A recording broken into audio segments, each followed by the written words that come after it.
and your Xboxes and your inboxes and all that stuff, and spend some time with a book.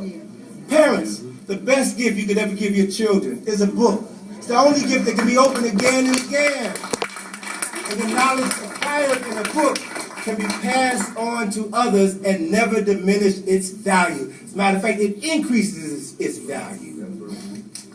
These are powerful tools that we need to begin to use. So we have written books. We have published books.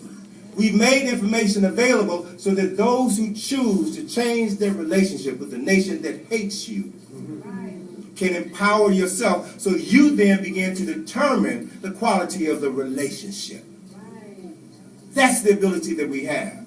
And so, one of the values of reading is that it helps you free your mind. That's what Barry meant when he said that they closed every avenue through which light entered the slave's mind. It's about freeing your mind. And you are the only one who can free your mind. You are the only one who can free your mind. Look at this illustration here. This is a photograph that I picked up from a sister in New York earlier this month. And you see here the chains on the hands, chains on the mind, the chains on the feet. But if you notice, looking at this photograph, the locks on the hands and the locks on the feet are open. And the keys are in the lock.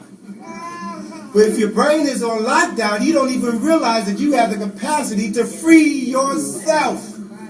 You're comfortable in prison. You're comfortable being ignorant. Comfortable being poor. Comfortable being sick. Because you don't know that there's another way. All you got to do is just free your mind and everything else follows. All you have to begin to do is to cultivate a love affair, a relationship with the truth, ma'at. Some of us have been so accustomed to the lies that you ain't nothing. You ain't never going to be nothing. So when someone talks to you about the potential that you have as a human being, you don't even believe it. You don't even think that there's wisdom or power in that statement. But it's about coming face to face with the truth and understanding very clearly that the truth will set you free. But not everybody is willing to embrace the truth. That's all right. That's their decision. But we have to begin to cultivate a relationship with the truth. But what that means is that we've got to begin to see the world differently. Let me give you another way of seeing the world. The earth as we know it, this planet, this third rock from the sun that we live on, is 4.6 billion years old. And if you were to convert that to inches, then it would be as tall as the Empire State Building. Human beings, Homo sapiens sapiens, have been living on the planet for 200,000 years, which is the equivalent of placing a postage stamp on top of the antenna on top of the Empire State Building. Wow. Europeans, Caucasians, have only been on this planet less than 20,000 years. So the European presence on the world is the equivalent of this dimple on the postage stamp. Wow. Yet they have been the ones who have determined the history of everything that preceded everybody else. They control the narrative. People who've been on the planet the shortest period of time are telling everybody's story. Y'all know that ain't right.